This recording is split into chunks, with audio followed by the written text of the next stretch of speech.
بلا جو ہے اپنے ما سبق کی نفی و تردید کے لیے لایا جاتا ہے، یعنی نجات یہودی یا نصرانی ہونے میں نہیں ہے، بلکہ نجات کا اصل اور صحیح اصول جو ہے من اسلم وجہہ للہ، کہ جس کسی نے متی کر لیا، اپنا آپ سونپ دیا اللہ کے لیے، تو یہ کہہ کر اللہ رب العزت نے بلا یہاں کہہ کر سارے دعووں کی تردید کر دی گئی کہ جس کسی نے اپنا آپ اللہ تعالیٰ کے سپرد کر دیا۔ اسلامہ اس کا ترجمہ عام طور پر متی اور فرمانبردار ہونا، مسلم جو ہے اسی سے ہے فرمانبردار بن جانا۔ حقیقت میں لغت کے اندر دیکھیں تو اسلامہ یسلم، اسلام ان کا معنی ہوتا ہے کہ اپنے آپ کو سپرد کر دینا۔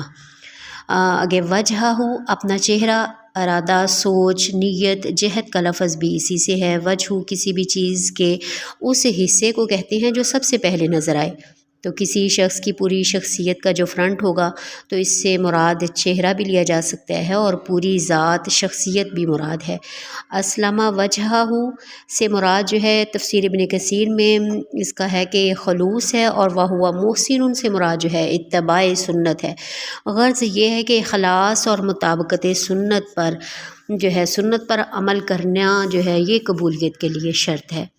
صرف اخلاص بھی عمل کو مقبول نہیں کرا سکتا جب تک سنت کی تابعداری نہ ہو۔ حدیث کا مفہوم ہے جو شخص ایسا عمل کرے جس پر ہمارا حکم نہ ہو تو وہ مردود ہے۔ محسن بہتر سے بہتر کرنے والا، نہایت اخلاص کے ساتھ اللہ تعالیٰ کے سامنے جواب دہی کے احساس کو زندہ رکھتے ہوئے عمل کرنے کی کوشش کرے، تو نتیجہ یہ نکلا کہ دو بنیادی شرائط، ایک اللہ کی رضا، دوسرا نبی کریم صلی اللہ علیہ وسلم کے طریقے پر ہو۔ تو آخری رسول تشریف لے آئے اور آخری شریعت آ گئی، تو اب ان پر ایمان لانا اور قیامت تک ان کی شریعت پر عمل کرنا نجات کے لیے لازمی ٹھہرا۔ یہی وہ نسخہ کیمیا ہے جو قیامت تک آنے والے انسانوں کے لیے نسخہ شفا ہے، اور اس کے نتیجے میں وہ زندگی ملے گی جو ہر طرح کے خوف اور حزن سے پاک ہوگی۔ ولا خوف علیہم ولا هم یحزنون، کہ نہ ان پر خوف ہوگا اور نہ ہی وہ غمگین ہوں گے۔ وقالت الیہود لیست النصارى علی شیء وقالت النصارى لیست الیہود علی شیء، یہود کہتے ہیں کہ نصارہ کسی بنیاد پر کسی دین پر نہیں ہے، اور عیسائی نصارہ جی یہ دعویٰ کرتے ہیں کہ یہودی جو ہے وہ کسی دین پر نہیں ہے، کسی بنیاد پر نہیں ہے۔ تو یہود و نصارہ کے باہمی تعلقات کی حقیقت وہ اللہ تعالیٰ واضح فرما رہے ہیں کہ وہ دونوں ایک دوسرے کے نزدیک صرف گمراہ ہی نہیں بلکہ کافر ہیں۔ ان کے تضاد کو مزید واضح کیا گیا، حالانکہ یہ دونوں جو ہے کتاب کی تلاوت کرتے ہیں، کیونکہ تورات و انجیل ہر ایک دوسرے کی تصدیق کرتی ہے۔ یہود و نصارہ اسے پڑھتے اور جانتے تھے، مگر تعصب اور ضد میں آ کر ایک دوسرے کے بارے میں کہا کہ وہ کسی دین پر نہیں ہیں۔ كَذَلِكَ قَالَ الَّذِينَ لَا يَعْلَمُونَ مِثْلَ قَوْلِهِمْ، اسی طرح ان لوگوں نے کہا جو نہیں جانتے ان جیسی بات۔ لا يعلمون سے مراد جو ہے وحی کا علم، جس کے پاس نہ ہو، نہ علم رکھتا ہو، اور اس سے مراد جو ہے مشرکین عرب ہیں جو وحی الہی کا کچھ علم نہیں رکھتے تھے۔ ان کے علاوہ وہ تمام لوگ جو آسمانی ہدایت سے بے بہرہ ہوں، ان میں شامل ہیں۔ ان سب نے یہود و نصارہ کی طرح یعنی اپنے سوا سب کو جو ہے وہ گمراہ قرار دے دیا۔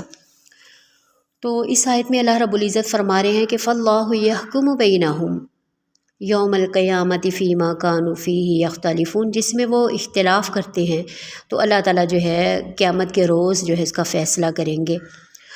جس میں وہ اختلاف کرتے تھے، مطلب یہ کہ یہود و نصارہ کا آپس میں اختلاف اور پھر مشرکین عرب اور ان کا آپس میں اختلاف، دنیا میں اس کے فیصلے کی ایک ہی شکل تھی کہ یہ لوگ نبی کریم صلی اللہ علیہ وسلم پر اور قرآن مجید پر ایمان لے آتے، اس طرح انہیں ان کے تمام اعتقادی عملی اختلافات کا حل انہیں مل جاتا۔ لیکن افسوس کہ وہ اس پر عمل پیرا نہ ہوئے۔ ان آیات میں ہمارے لیے کیا اسباق نکلتے ہیں؟ یہ کہ اللہ کے نزدیک نسلی قومیت جو ہے اور قبائلی فخر و نسب اور شکل و صورت کچھ بھی قابل قبول نہیں ہے۔ اللہ تعالیٰ تو تمہارے جو ہے تقویٰ کو دیکھتا ہے۔ اور اس سے بات ہمیں یہ ملتی ہے کہ اللہ کی رضا اور نبی کریم صلی اللہ علیہ وسلم کو اپنائے رکھنا۔ افسوس آج ہم فرقوں میں بٹ گئے تو ہر ایک فرقے نے جانتے ہوئے بھی کہ اس کی بات قرآن و سنت کے مطابق ہے تو اسے غلط قرار دیا اور اپنے فرقے کو صحیح کہا۔ تو حق تو یہ ہے کہ جہاں سے بھی ہمیں صحیح حدیث کا پتہ چلے، چاہے خواہ وہ کسی فرقے سے ملے، تو اس پر پیروی کرنا، اس پر عمل کرنا جو ہے یہ مسلمان کا حق ہے۔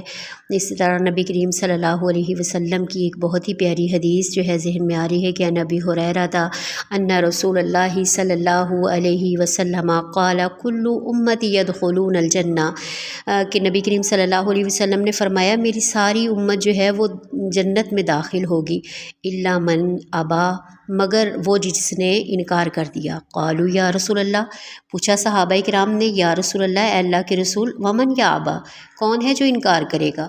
قالا، فرمایا من آتانی، جس کسی نے میری اطاعت کر لی، میری فرما برداری کر لی، دخل الجنہ، تو وہ جنت میں داخل ہوگا۔ ومن عصانی، اور جس کسی نے میری نافرمانی کی، فقد ابا، تو اس نے انکار کر دیا، یعنی جنت میں جانے سے انکار کر دیا۔ تو اللہ رب العزت سے دعا ہے کہ اللہ تعالی ہمیں جو ہے نبی کریم صلی اللہ علیہ وسلم کا اطاعت گزار بنائے اور ہمارا خاتمہ بالایمان فرمائے اور اس قرآن مجید کے ساتھ جڑے رہنے کی توفیق عطا فرمائے۔ والسلام۔